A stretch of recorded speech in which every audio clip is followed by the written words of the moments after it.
And we're live. Boom, just like that. Here we are. Just like that. Welcome, everybody. We got tonight in the house right now, we got Grant Mcintosh, John at A&J Outdoors, and Darren from Darrens Northern Life. Hopefully, Stanley will be joining us after a bit. And I see Miss Jerry Toner is in the chat. Miss Jerry is the lady that's, she goes fishing with me every once in a while, but she's the one that's got a job at Fishing Complete. Hey, Jerry, glad you joined us. Nice. Ed Mose? Ed Mose, the guy from crappie.com. All right, good, man. House is filling up early. That's good. So what are we grilling Darren on? What's that? What are we going to grill Darren on tonight? Oh, boy. He brought the Canadian audience, right? I'm an open book. I want to see some ice fishing, dang it. Yeah. What's that? I want to see some ice fishing. Hey, new video coming out tomorrow morning at 9:15 a.m. Boom, there you go, folks. Any master anglers in that one, Darren? Yeah, 3 of them, actually. Wow. You get more master anglers than anybody I know. We have some pretty good fishing up here. We're going to make it up there one of these days. If they ever relax the law, we can come up and see you. That would be cool. Definitely. Where's the sauce? How's it going? What's going on, Sean? That's my buddy Sean from a bunch of my videos. Hey, Sean. Okay. I was like, what's not to make fun of? It's an inside. He knows you. This is true. I worked with him up in the Arctic all summer, so we got to know each other very well. Now, when you were working up there, was that guide work? You were doing guide stuff up there? Well, it was supposed to be a guiding season, but because of COVID and our government overreacting and shutting down the borders, I spent all summer building cabins, doing renovations, and lots of fishing in my spare time. The fishing's a good part. Yeah, it was a pretty good summer actually. So now you're an accomplished carpenter too, to add to your resume. Oh, I mean, I've been a carpenter since I was a teenager, so it was a good thing to fall back on. Yeah, that's good. Jeff Bottom, glad to see you. Hooked up in Backlash. Both just came in the house. Glad you guys joined us. So what are you building up there? Like little cabins, Darren, for people to stay in, or part of the home lot? Yeah, so we built one of the guest cabins and that would be for mostly fishermen and ecotourists, and then we built 2 additions onto staff cabins and did some work on the main lodge as well. So there's a lot of work we did. Nice. Yeah. So, what do you think is the reason why you catch so many master anglers? Do you think it's your skill, or is there less pressure? Or? I get out, I fish a lot. I think that's the biggest thing. And, I try and get to the lakes that aren't pressured as much for the most part. So that definitely helps. I'm not a great fisherman. I just get out lots. And humble too. Yeah. Well, your videos are fun to watch too. So glad to see you getting them master anglers. Yeah. One thing I will say in Manitoba, I believe some of our master angler lengths are a little bit short, as in trout. Master angler trout in some of the lakes that we have here, they're so fertile. Within a year and a half, they're reaching that 20-inch master angler. So I think that could go up a bit. What's your master angler length for walleye there? I think it's less than what we have here. I think we talked about that before. 28. 28? Yeah. Oh, that's not that much. We're at 29, so it's not that much. That's a big walleye. That is a big walleye. I mean, Lake Winnipeg is our #1 lake, obviously, for master angler walleye. That goes without saying. You can catch them. You can catch them a lot bigger than that, but it's people are lucky to catch a couple 28 or over in a year. So I'm still hoping for that dirty 30. It's going to happen this winter. You and me both. Justin Jenkins wants to know what time you take your shirt off. You promised a strip tease. What's going on, Justin? Here, that's all you're going to see, buddy. Actually, you guys got to check Justin Jenkins Assorted Meats. He's all the way up in Nunavut, and he's made some amazing lake trout videos. Is that the name of his? Is that the name of his webpage, Justin Jenkins Assorted? His YouTube channel, yeah. Awesome guy. He makes some good videos, and he's literally like way up in the Arctic, probably the most northern YouTube channel you will see, and he's a Manitoba boy. So Nice. We'll give him a shout out. yeah, what's going on, Rattle Trap? Well, I learned something from last time that if I want to check these channels out that come into our chat, to get a piece of paper and a pencil and start writing the names down so that I can go check them out. There you go. So, Or have one of us, like I'm doing, post a link to some of their channels, like right there. It's Justin's channel right there. Yeah. So where's the sauce says 12-inch crappie is pretty ridiculous, and he's right. You know, you need 12-inch crappie to get a master angler in Manitoba. And him and I went out last winter. I think we caught 19 crappie through the ice that one day, and 17 of them are master anglers. So wow, and that length needs to go up a bit. Yeah, even here in Texas, 12 is like, hey, we got a nice one, but it's not. 15 is when you're like, oh wow, that's a good crappie. Yeah, I agree. Yeah. We have 14 to you. 14-inch for crappie here in Michigan. That's Right. nice. And no, I haven't got there yet. 3 times at 13 3/4, but I ain't made that 14 yet. It's coming. The longer it takes, the more rewarding it is to get that one. People in the chat, go ahead and ask questions. We'll be happy to answer them if you have any. Wild Game Pursuit says that it's good to see you on a live feed, Steve. Wow. Wild Game Pursuit. If you guys don't have his channel, go check him out. I think John and Grant, I mentioned that before. He works with my son, and he's just starting to get a few videos out. He's got like about 3 videos out, I think, last time I looked. So glad you made it here, Wild Game Pursuit. Jerry Toner, Louisiana crappie are huge. Yes, they are. I would like to find out personally for that. Well, crappie camp next year, November. Yeah, Justin, you really should change that URL. I've seen that before, and I laughed my butt off. That was hilarious. Infamous.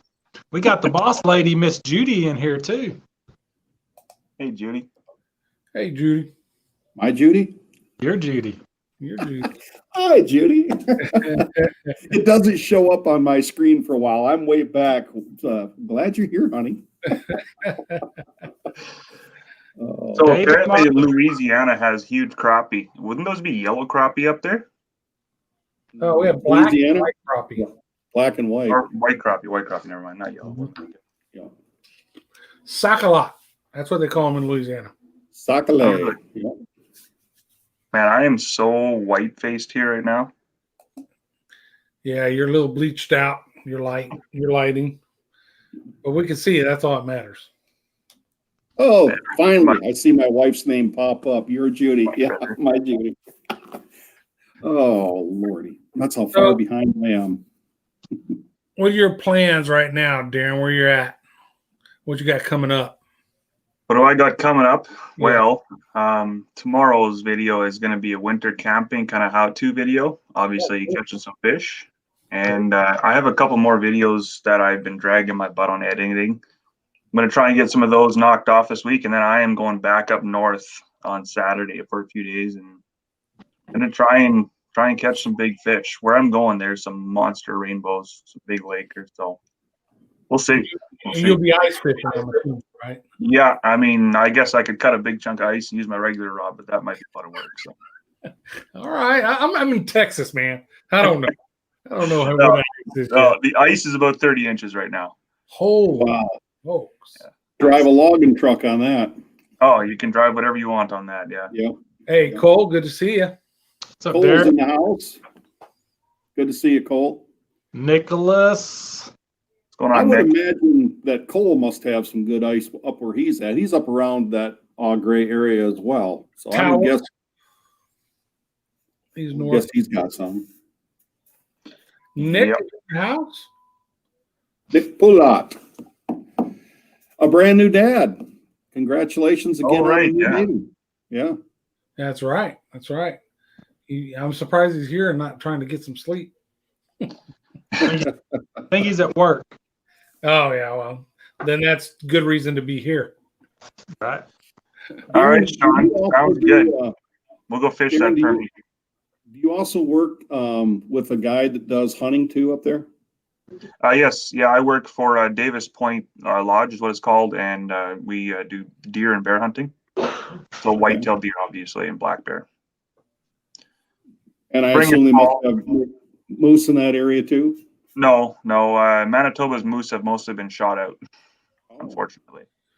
All right, you ice fishermen, you got a question over there from Jerry. I'm looking for an ice fishing advanced flasher sonar, brand recommendations, and why. Markham LX7 because I'm colorblind and I can see a Markham LX7 color palette. I'm going to have to go on the opposite. I'm going to have to say go with either a Humminbird Ice 35 or a Humminbird Helix, either a 5 or a 7. 7 is really nice because you can actually unclip it, put it on your boat, and use the GPS function, everything on your boat as well. That's a benefit. I have both of those, but the Markham is nice as well. And Jerry, really, if you want to compare, probably Darren has way more experience than I do. So check his recommendations too. Please do. Yeah, I have like basically zero experience with the Markham, so I'm just saying what I use. I know a lot of people use them and love them.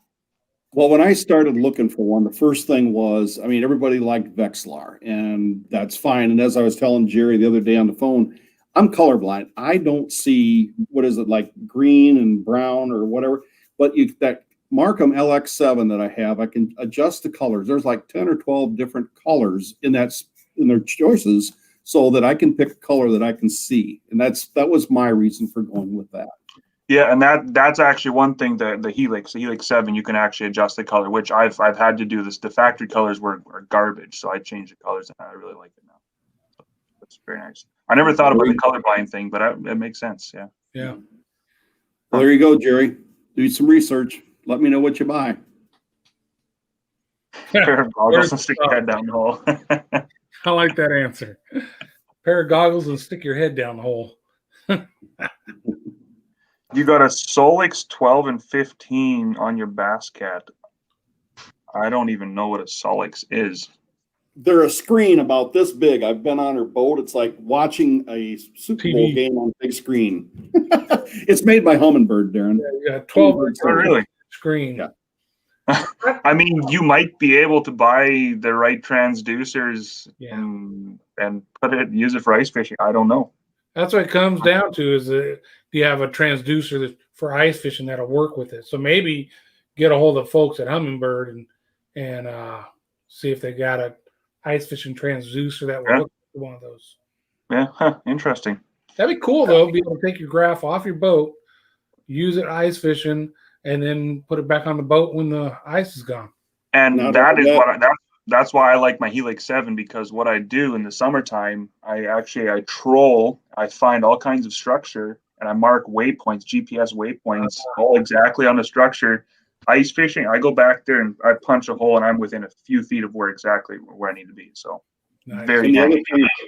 The other thing too is you can mount I've got a Humminbird Helix 5 mounted on my snowmobile. So you can also mount them on snowmobiles and use them the same way, same exact way. Yep, exactly. Yeah, that live scope, Ed Moe's talking about live scope under the ice. Oh, I imagine that would be like cheating. That's going to be my next year purchase. It's only $4,000, cool. so that will be cool.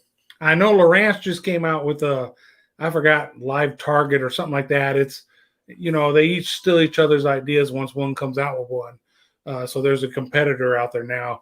Lowrance got the same type of deal, I guess. I think Humminbird has come out with kind of the answer to the live scope as well. I'm not sure what it's called, but apparently it's pretty good. Actually, I think Justin Jenkins, I think he might have that.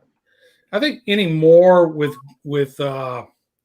fish finders, graphs, it's like I'm Lowrance, but my very first one was Lowrance. And so the controls so as I've upgraded, I've just stuck with Lowrance because the controls are similar. Some of my upgrades, I could use the same transducer I already had, so I don't have to go through all of installing a new transducer and all that. So I think Humminbird, Garmin, Lowrance, I think they're all good. And it's kind of that Ford, Chevy, Dodge argument that people have, what one's better. It's whichever one you're used to and can function, that's one you should use, you know? Yep, exactly. Ed Mose says, I use it under the Florida ice all the time. Well, Ed, I don't think that's what we're talking about. You're talking about a mixed drink that's got ice. That's We're what I was talking going about to say. fish. The Florida ice looks like this. Yeah, there you go. Oh, Oh, Justin, you have the Panoptics? Okay, my bad. Panoptics is good. Next year. Provided we actually get some clients up this year. I'm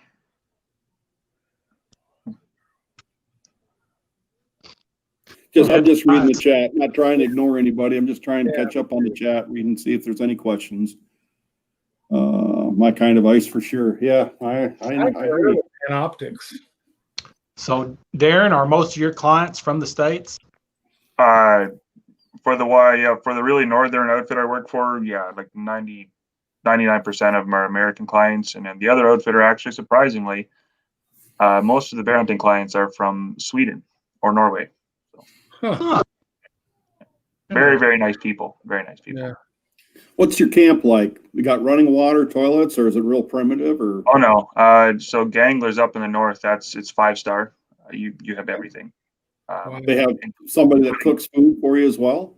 Absolutely, that's all in the lodge. So you get your meals, you get Wi-Fi, you get your beds turned up, everything is there. And then the other outfitter is, yeah, you got nice cabins to stay in, you get fed there as well. So pretty nice outfits. Man, sounds like a nice deal. John, I think for my birthday, you should get me a gift certificate to go up and stay where Darren's at. I was going to say, since I just had my birthday, you owe me a trip up there, and That's in the past. we can It don't go matter. together. We can go together, but you got to foot the bill and bring Grant with us too. Oh, there you go. Cheers. Cheers. See, I got approval on that one. Yeah, that would be cool. That would be cool. Jerry wants to know about recommendations for a 2-person shanty. 2-person, I don't know about a 2-person, but I will tell you the 3-person, the Jason Mitchell, which is a clam pop-up, is really nice. I've been using that one now for over a year, and I love that. Really good zippers and good insulation. Those are the 2 key parts to any ice fishing tent. I have the clam thermal 2-man flip over. Yep. So it's kind of along the same lines as a Justin Mitchell, isn't it? Only Justin Mitchell is kind of like a grade up above it, correct? Yeah, I think so. I'm not entirely sure, but the clam makes a pretty good product. Don't go with the Cabela's brand pop-up. I bought a new one the other day because I needed a bigger one, and the first time setting it up, one of the straps that disintegrated, and I had to tie a knot so I could actually tie it on. That ain't good. No. That's my second one. The first one, the one zipper, went after a year. So Judy's asking, it's got power and showers up there?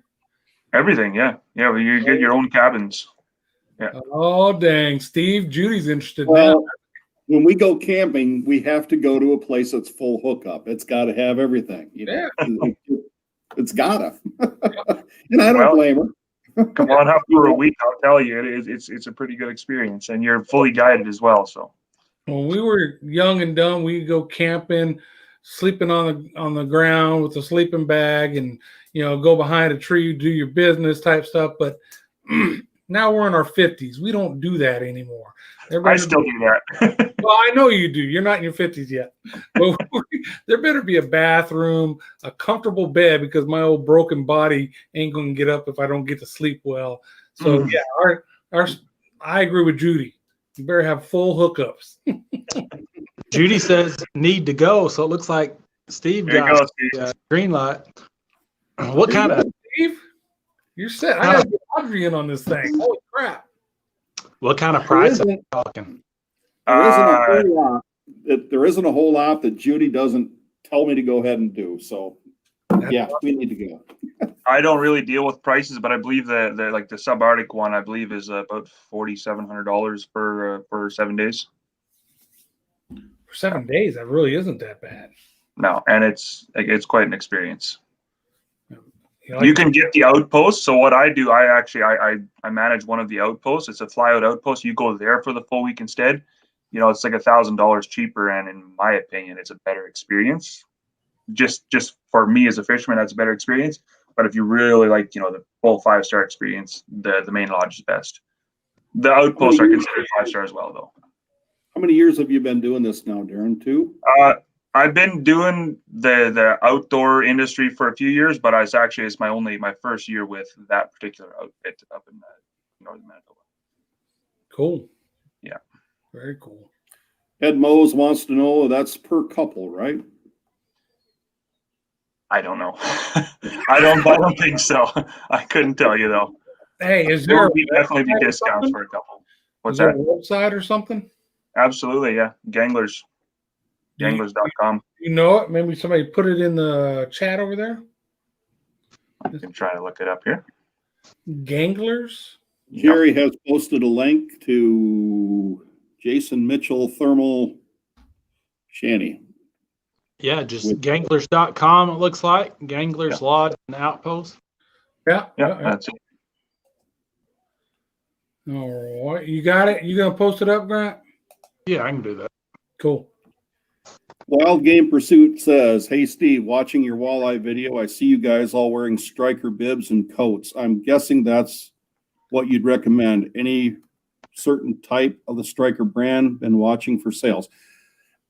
If you go Striker, I use Hardwater series. The guy that was in the video that had the reds, not Chris. Chris had a red suit on, but since Christmas, we bought him the Hardwater series too. The other guy's got the Ice Striker suit called Predator. And I'm thinking that the Predator is probably just a grade below as far as warmth. That's what I use. You use the Predator, Darren? Yeah. Okay. Hey, we can warrior. I would say Striker for sure. My wife Judy has a set of them, Strikers too. So, and also Frank's Great Outdoors. This is a Michigan company, which is where Wild Game Pursuit is from, also from Michigan. Frank's Great Outdoors up by Linwood, up in that area, had a sale on them, and they may still have that sale. It's called Shanty Days. So go to Frank's Great Outdoors and just check and see what they have. Maybe even give them a call and see if they'll still honor their prices if they no longer have that sale going on. So, yep. Fishing with Fever, John, he's a Manitoba boy as well. He says, when will Darren get a haircut? I was supposed to get one today, and it didn't happen, so I'm not sure. This is what Darren not having a haircut since February looks like. Friggin' COVID. We can't even go to the barber shops because they're shut down. Oh my goodness, that's crazy. Hey, Darren, is that lodge? I've never been up fishing and hunting in Canada, but I always wanted to do one of those fly-in trips. They fly in, pull up to the dock, kick your butt out. There's a boat or whatever there for you, and then you got a cabin, and they leave, and you're there. Do they have any experiences like that? Yeah, basically. So the Bain Lake, which is the outpost that I run, there's 3 cabins there that can have 12 people in total, and you get a boat, you get your own food, and you just go do whatever you want to do for 7 days. That's freaking awesome. Yeah. That would be awesome. And there's a lot of water to fish, and I can tell you that. If you want to catch trophy pike, trophy lake trout, there's one lake that you can access from there. I think it's called Stringer Lake. The most walleye I ever caught out of there in one day was 300. So, yeah.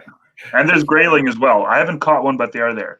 the walleye king right there, folks. The walleye king. Oh, boy, golly. Hey, Moser boy, good to be here. Moser boy, how you doing? Ed says he's got longer hair in his teens because of all this COVID BS. Well, yeah, probably back when Ed was a teen was back in the days of Moses, so they all had long hair back then. Yeah, that's always been one of my bucket list type trips is getting up to Canada, fly in, drop us off, have our own little cabin and boat and fish. So yeah, maybe one day. I'm getting done next month when we get to go to the Florida Keys. Haven't been there yet, so that's next month. So that'll be cool. So maybe one day we'll get up to Canada. I'm not getting any younger, apparently. So come on up. Be thankful. Where's the sauce? Every day. Yeah. Cool. Where's the sauce? He's a big fan of his Freybill suit. Yeah, I've seen you wearing that a bunch, Sean. It's a nice suit as well. I've never worn one, but they seem nice. How's your boy? How's it going? Doug Scott, good evening. Fishing with Fever says, do any of you eat smallmouth or largemouth?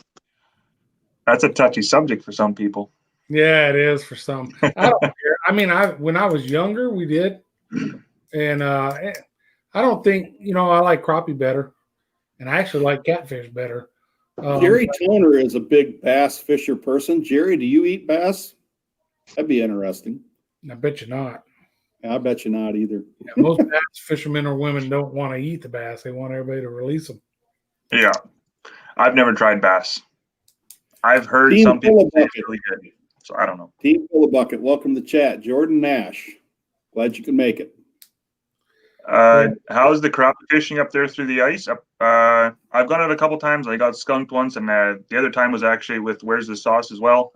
Filmed a video. I haven't even started editing yet, but we got some pretty good crappie. I think, what'd you catch, Sean? Is it 14.5-inch crappie or something like that?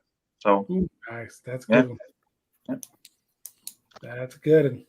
Maybe I'll get that one edited this week. Who am I kidding? It's not going to happen. Jerry, catch and release only. Yeah, I figured. We don't have enough smallmouth locally. I can go to Kentucky Lake about 45 minutes away and catch smallmouth, but I haven't done that for 6 years now. I haven't bought a Kentucky license, but we do eat largemouth. If crappie, bluegill aren't biting, we want fish, we will eat largemouth. Now the older man that I fish with, that's all he eats, bass. He'll fillet a 6-pound bass in a heartbeat. Oh, what are you upset some people with that?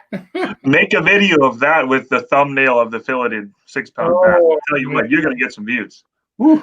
You get some hate mail for that. There you go, Fishing with Fever. If you want to make a smallmouth catch and cook video in in Nopaming Park or something like that, you're going to get some views. You're probably going to get more thumbs down than thumbs up, but you will get views. But they will share it because, hey, look at this guy. You know what I mean? Yeah. Wow. No, but when we were young, we ate. But when we ate them, it was usually just fried like bluegill or anything else. So it wasn't nothing special. Bass. And we don't even, we catch and release a lot now. Even now, when I go to the salt, if I'm releasing it, it's because it's either a fish you don't want to eat or it's too small. Because down there, I only get that. When I did my 2020 review video, I realized I got down there once this year because of COVID. So, yeah, we'll keep fish down there. But local freshwater lakes, I eat fish, but I don't need to keep that many. You know what I mean? Yeah, when I was a little kid, used to fish with my grandpa. Whatever he caught is what we ate. It didn't matter. It was going in the fry pan. That's the good old way of doing it. Yeah. I've been trying to actually keep less fish when I'm filming videos. It's not that I don't keep fish, but I try to actually catch fish off camera and keep them if I'm having a really good day. It's just certain lakes that we have, like my white video. You never know, that video might get a ton of views, and it's also getting searchable views from Google, I'm finding now. So people are trying to learn how to fish that lake. And I just don't want to be the example of being a meat hog and taking a bunch of fish home. And it's a finite resource. I don't want people to fish that lake up because of me, right? So That's true. I kept 2 fish off camera, took them home and smoked them. That's not a big deal, I don't think. If somebody gets heartburn over that, well, it sucks to be them. Yeah, rock bass. Actually, I've eaten rock bass. We used to catch those a lot when I was up in Michigan fishing around the marina. And, just like I said, perch, bluegill, they're all in that family, I think. Well, bass are actually in that same family as bluegill, aren't they? Sunfish or whatever. I actually spent all day yesterday catching bluegills. I got a hot tip from a buddy about a little bluegill pond, a little stock, basically it's an old gravel quarry, just like 25 minutes from my house. And got some amazing underwater footage with the underwater camera. It'd be like 30 or 40 bluegill on the camera at once, just chasing the hook. But they were that big. So yeah, but that'll still be cool footage. Yeah. My wife just called me on a White bass. On a lie, I guess. We do eat bass. White bass. Yeah. And we catch those down in the Detroit River, and they're kind of a jump. In fact, if you look the last video that I had, I actually catch one and I say, where's Jerry Stifler when you need him? Because Jerry is the guy that told me the first time that I ever tried him. He said, you got to try these. They're not all that bad. And so I said, well, I'll try them. Took them home, had a plate of walleye and a plate of white bass. And honestly, I couldn't tell the difference. They were good. So yeah, they're not bass, or they're not bad. They're a big thing down here. And white bass is one of those, they make a run in the river and you keep, your limit is 25 per person. So you keep as many as you catch, they catch hundreds of them. That's not this coming weekend, but the weekend after, me and a couple of buddies are doing our trip down to Choke Canyon, which is one of the lakes here. White bass will be in right now. They're starting to get up in the river, but they're still in the main lake, humps, ridge lines like that. So we're going to go down there and we're going to try to catch all the white bass we can. So video in about 3 weeks, probably. We used to have a huge amount of white bass in any of the rivers basically that flowed into or out of Lake Winnipeg. And people don't know what happened, but in the last couple of years, the population is just plummeting. It's almost impossible to catch a white bass in most spots now. So maybe it's because the zebra mussels have infected the lake, or I don't know what happened, but it's almost impossible to catch a white bass now. And you used to go to catch walleye in, say the Dauphin River, which is north, and you would catch 3 or 4 white bass for every walleye you caught. And now you won't catch one necessarily the whole day. Huh. Do you have cormorants up there, Darren? Thousands of them. Would they be depleting the white bass population? Because No, we have zebra mussels here, and it doesn't affect our white bass population. Yeah, no. Lake Winnipeg it's a monstrous lake. Like that lake is what is I think the 11th largest freshwater lake in the world. Like it's basically as big as the Great Lakes. I don't think it's really the cormorants going to affect them too much. I see. I mean, you never know. I think I don't know. Our issue here, whenever we have an issue with white bass, is so down here in South Texas, we go through droughts off and on, and they can be bad. I mean, the lake we're going to this coming weekend is over 20 feet below its normal. So sometimes the river gets so low that the white bass, because that's when they run the river, they're going to spawn, and they just can't get to where they're going. And you'll notice, a couple years later, there's not a good run. And it was from that run 2 years ago that didn't make it up the river. So it's kind of a hit or miss. But that buddy of mine I talked to you guys earlier about, he's a guide right now, and he's guiding down there. And they'll have days where they get 10 white bass, and they'll have days where they get 70 white bass. So it's kind of hit or miss right now. So I'm excited. I think this is the time to hit it. Yeah, fishing with fever. It could be the algae blooms, but I mean, who knows? What I'm talking about is Dauphin River. They don't have the algae blooms really up in the North Basin of Lake Winnipeg, as far as I know. So, I mean, that lake is so huge. There's separate populations, but it's affecting them in the Winnipeg River, out by Hecla, out there. So it seems to be like the whole lake. So who knows? I mean, we're talking hundreds of miles. It's crazy. Yeah. Is there a predator that's maybe getting the little ones or something? I don't know. Has anything changed like that? Nobody really knows for sure. I'm sure within the next 30 years, the provincial government will, get a couple biologists on it, and they'll come up with some big finding. But you can't really trust that anyways. That's going to cost you a lot in taxes, but yeah. Oh, I don't know if you guys have been keeping up with the chat. Jeff Bottom, keep rock bass anytime. They eat very well. Yep.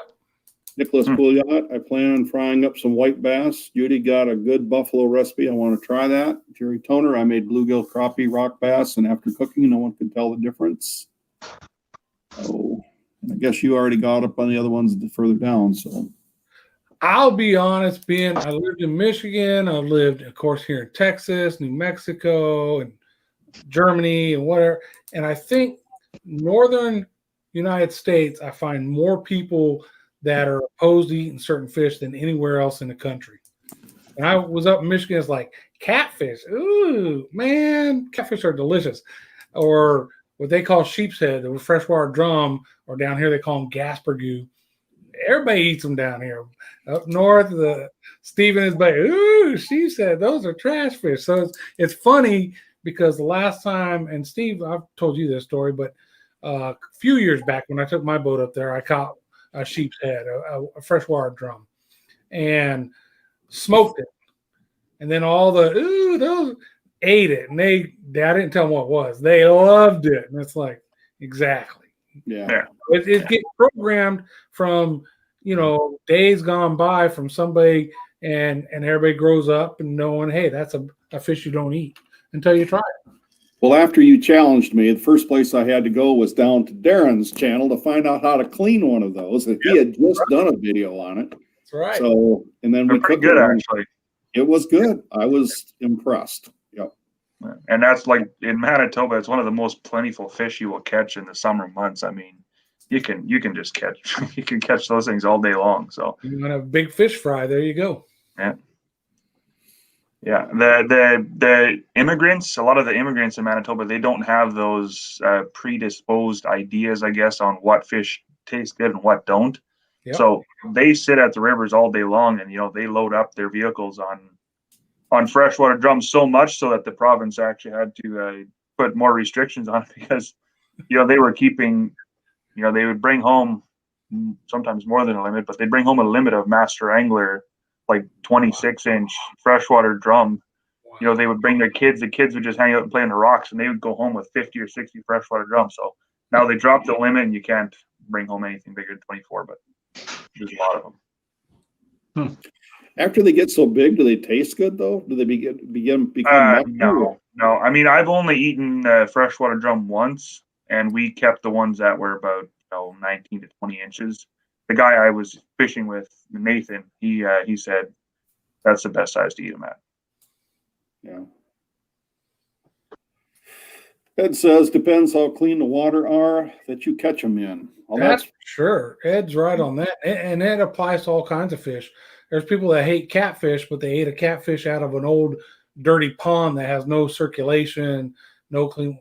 Where you catch catfish, in a clean lake with the river flowing through it or whatever, and completely different. So, and then how you handle it, how you prepare it. Throw some fish in a box with no ice, and 9 hours later you decide to flay them, and then hours later, they're already rotting. They start rotting the minute they die. So, you got to get the guts out.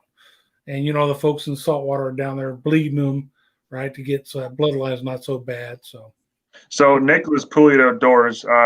Actually, I think our rainbow sock wearing prime minister has ordered that we study the 600 type of fish. That's ridiculous. Nick. Jordan says, oh my God, I love smoked white bass. That's something I haven't tried, but we fired up the smoker and did a walleye, so maybe we'll have to try a white bass. Why not? So was the smoked walleye quite dry? That's always been my thing about it.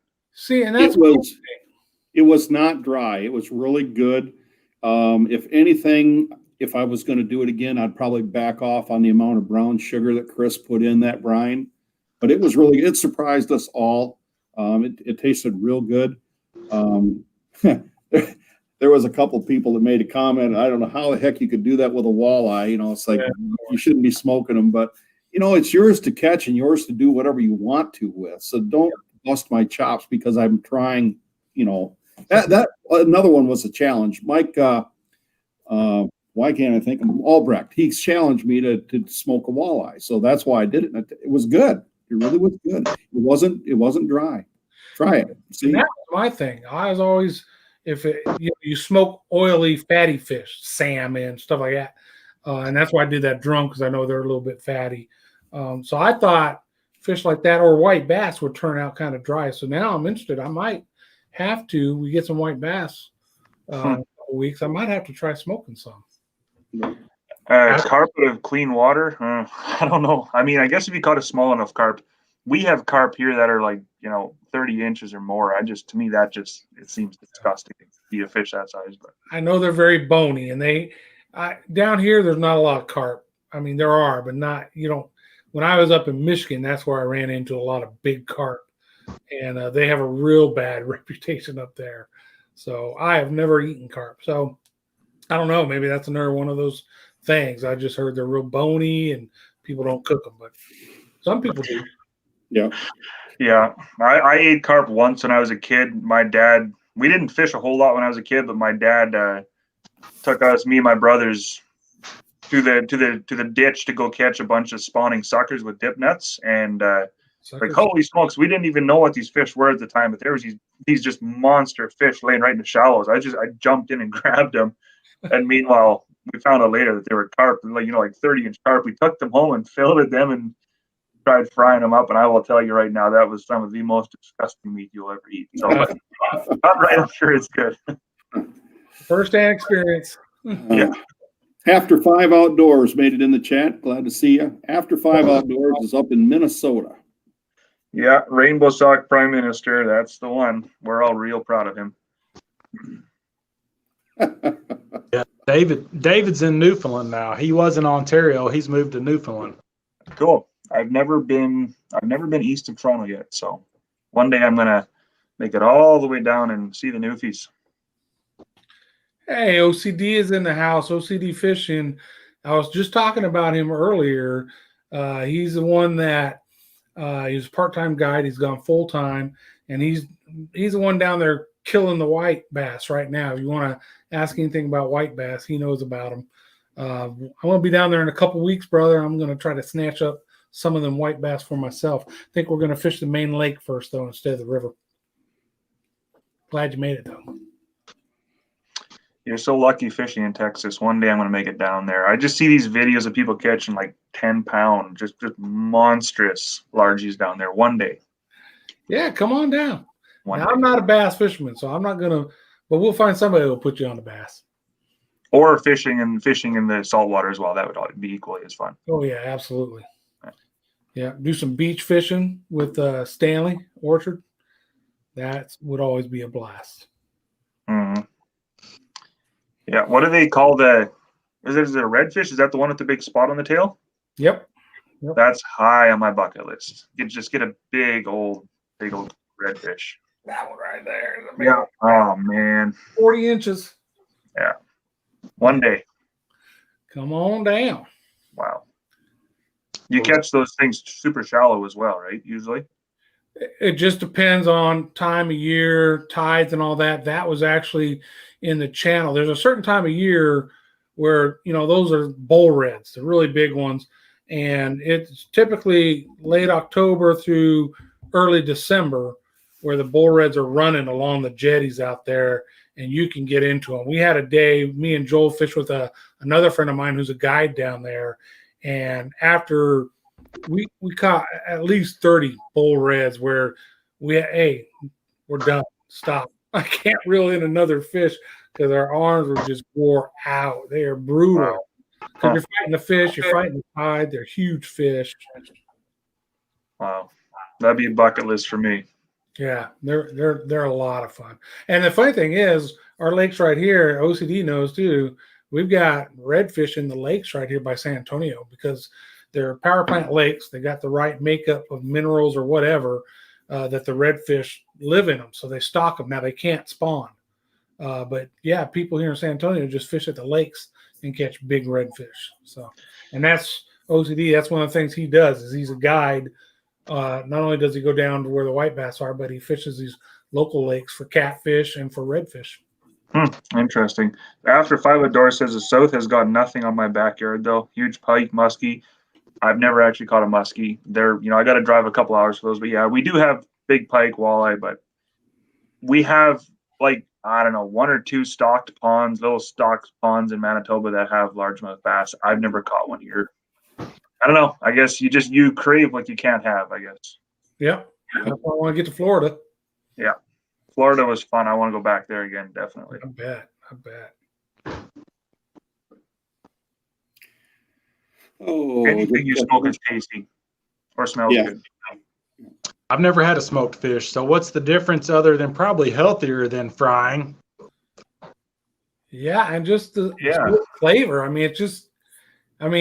Smoking a fish takes a whole different place. It doesn't taste anything like if you just pan fried it with nothing on it, or even if you fried it. Right, guys? The smoking process just gives it a completely different taste. you first got to make a brine, and usually a salt brine, sugar, whiskey. I know there's some people that put brown or maple and whiskey in, and they make a brine. So it's different flavorings, and then it goes to whatever wood you want to smoke it with. We used to smoke fish a lot of apple wood, and of course cherry, hickory. It's pretty much any kind of a fruit wood, I guess. Pear, and it just gives it a whole nother flavor. Yeah. If you next time you're in your local supermarket, you can usually buy smoked salmon. Somewhere you should be able to find smoked salmon. Just buy a chunk of that. You will love it. I promise you. It's amazing. I'm not a salmon fan. I really don't. I grew up catching trout, rainbow, brook, brown, and I don't care for salmon unless it's smoked. That's about the only way I'll eat salmon is smoked. I don't know what it is about how rich it is or something. It turns me off. But smoked salmon, yeah, I'll eat. Yeah, smoked salmon is a great way to start, just to try that. Yeah. Personal favorite of ours is smoked whitefish, and then also smoked chubs. But you can't get chubs anymore here. It's just really hard to find. But man, when you can, smoked suckers. I've never tried a smoked sucker. Oh man, that's smoked suckers is a thing apparently. Yeah, it's a thing in Michigan in the Rifle River, which is in Omer, just south of Augrey. There's a sucker run, and when I was in high school up there, my dad take me and hang out with the guys. A bunch of guys drinking on it, but they have these giant nets that you have on it tilts down in, right? And you leave it down in there, and you tilt that thing back up and swing it around. And if you're doing good, it'll have a bunch of suckers in it. You dump them off, and then they start. Most of them will have a smoker right there on the shoreline, and they'll start smoking them fish as soon as they start catching them. Oh my goodness! Because a sucker isn't a very appealing fish, but when you smoke it and hand it to somebody, if they have no idea what it is other than smoked fish, they'll love it. Huh. John, when you lived up here in Michigan, did you ever get in on the smelt runs? Yeah, I miss that. I wish that still happened. We used to go down either right along the lake shoreline, or we had this creek that ran by us, and we would just dip net them, and you 5-gallon bucket just scoop, and they're delicious. I've when I was growing up, we would catch those suckers, and my mom would can them, like as in like the one year I think she made over 100 jars of suckers. Wow. It all the bones break down and everything. You just leave the rib bones, all your pin bones and everything, and it makes really good sandwich meat. Wow. Or you can just eat it as snack meat as well. Yeah.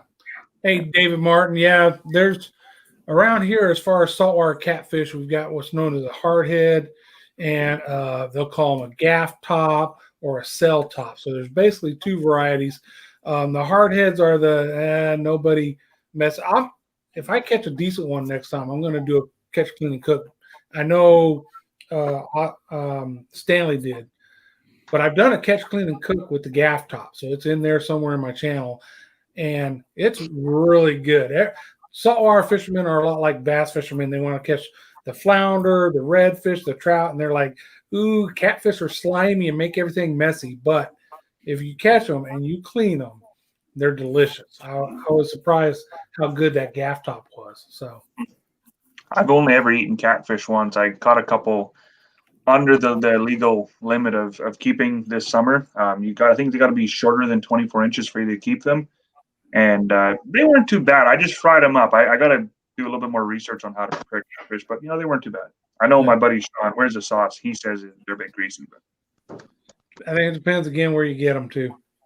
All right, see you, Justin. Later, Justin. Later.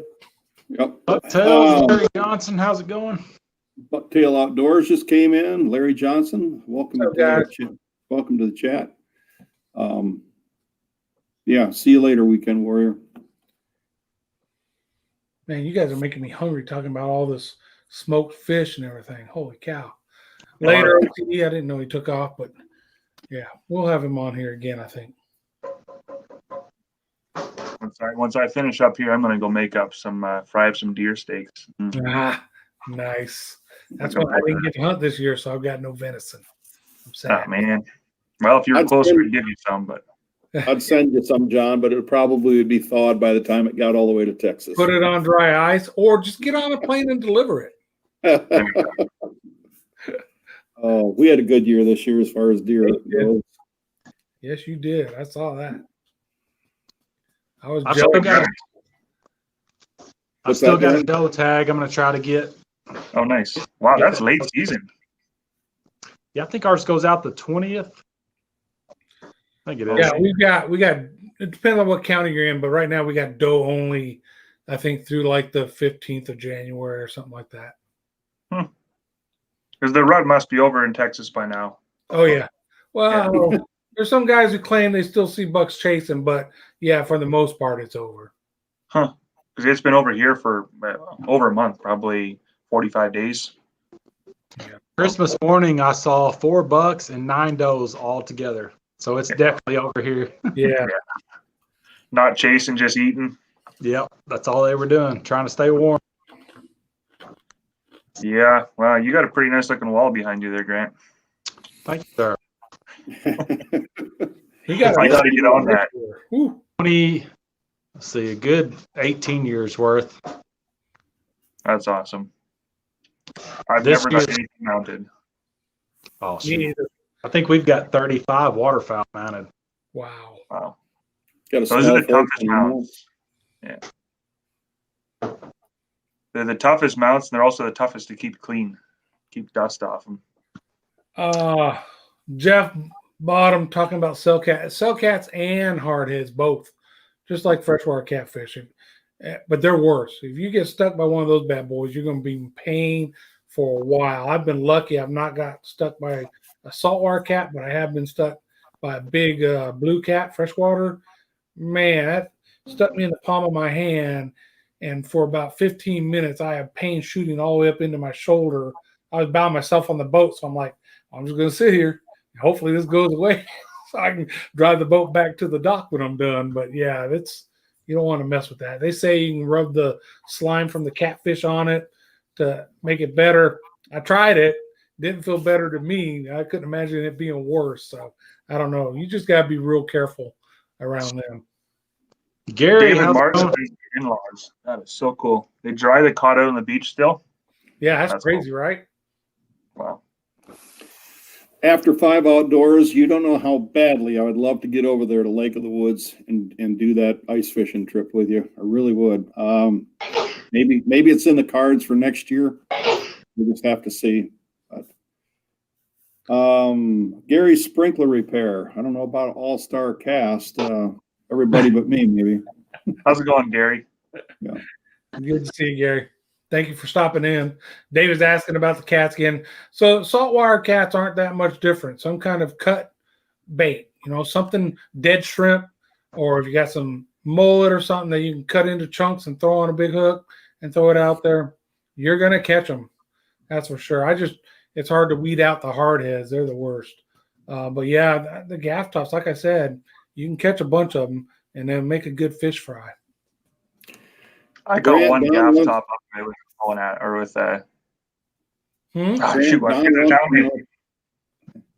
Sorry, go ahead. No, I was just saying I caught one little gaff top with Challenging Outdoors. That's who it was up in Florida. Cool little fish. They are.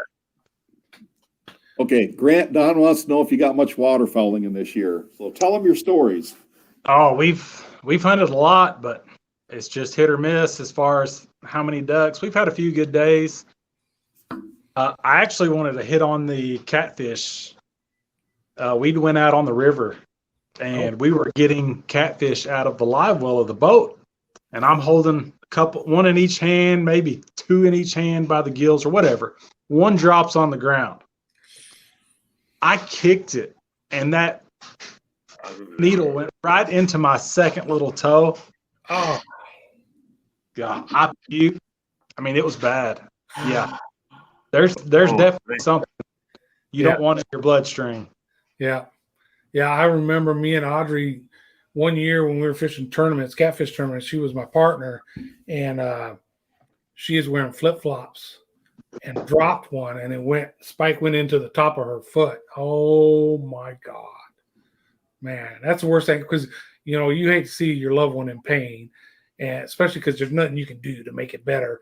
They're just suffering in your life. But after that, she never wore flip-flops on the boat fishing again.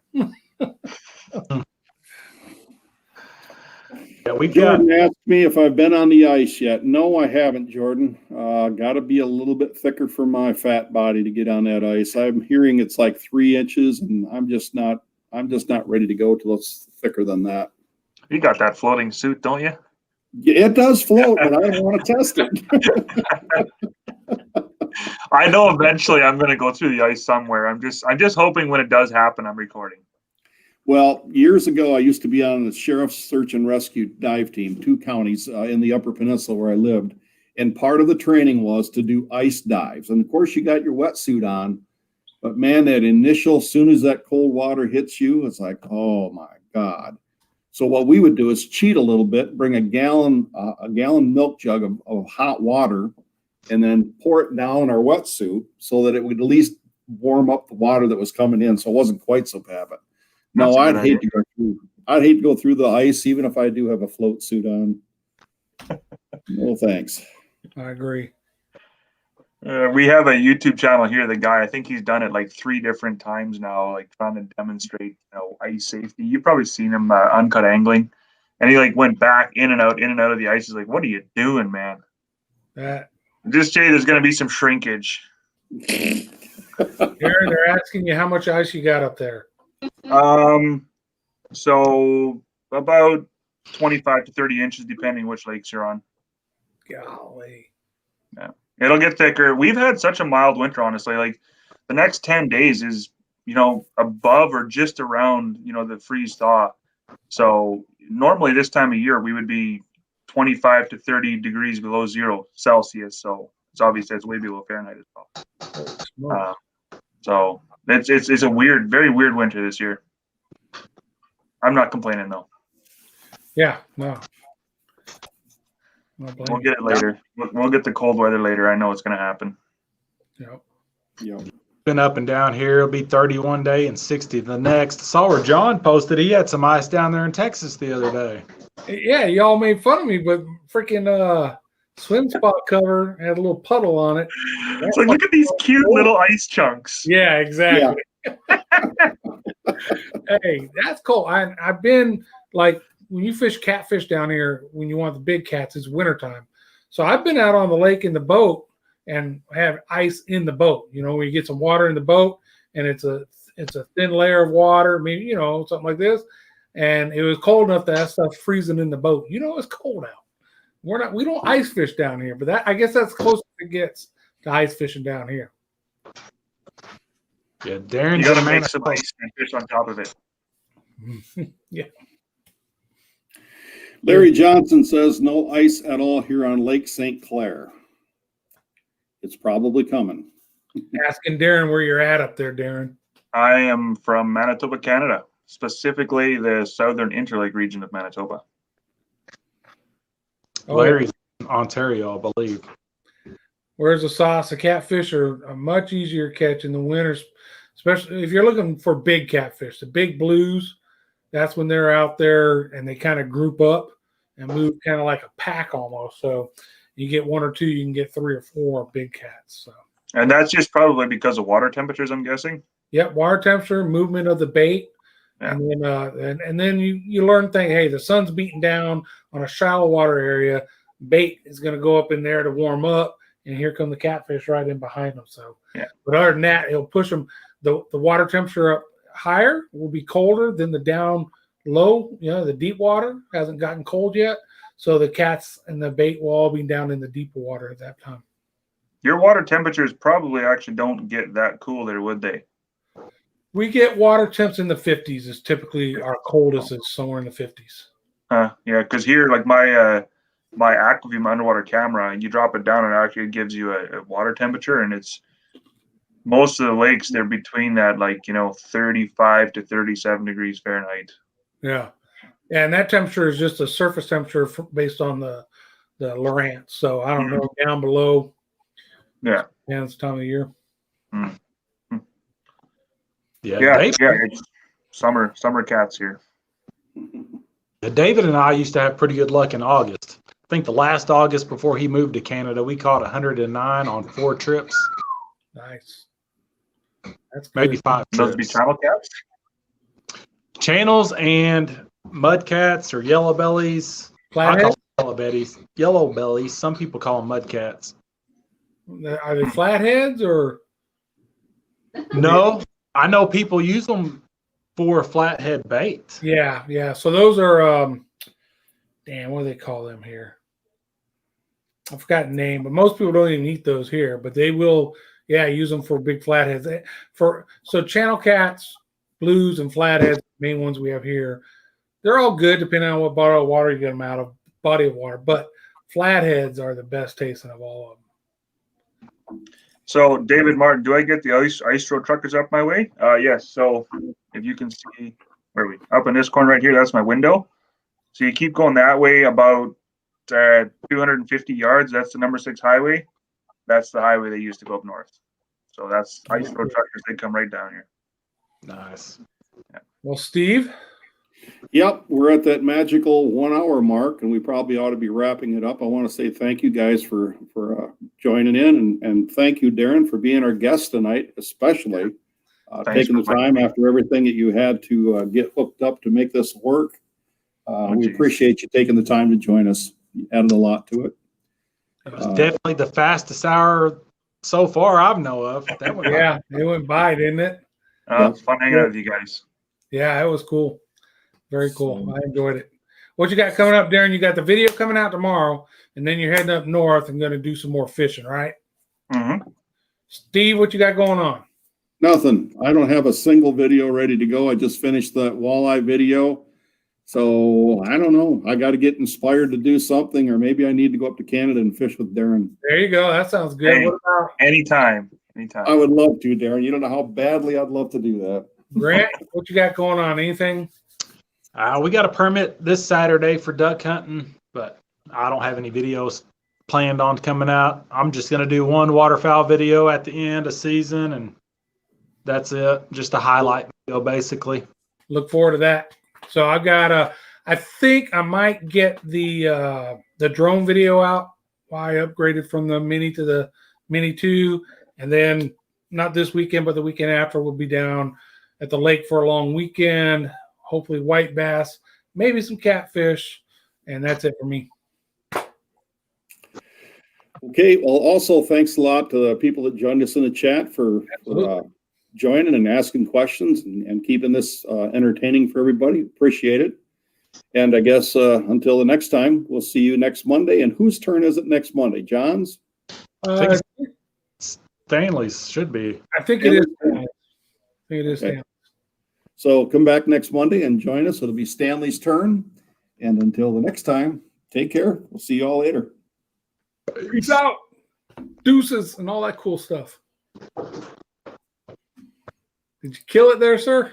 I'm trying. Still says live. It says that broadcast, and I did. It did. There we go.